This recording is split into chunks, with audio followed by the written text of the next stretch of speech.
Kakšni so cilji kompetenčnega centra za papirno industrijo?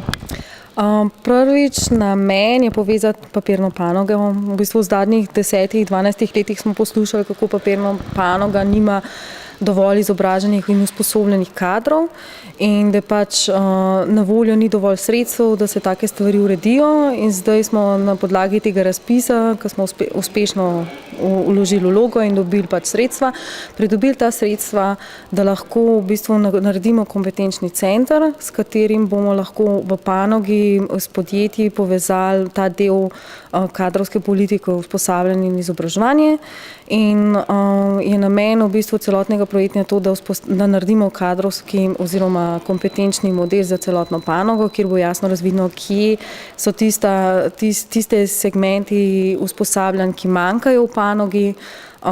in v bistvu na podlagi teh informacij zberemo neke izvajalce oziroma definiramo notranja znanja, ki jih lahko uporabimo, da naredimo en načrt usposabljanja in potem tudi izvedemo ta usposabljanja, da bo v bistvu to neka dodana vrednost teh zaposlenih v celotni panogi, da bojo imeli na voljo in da se bojo lahko usposabljali na svojem področju.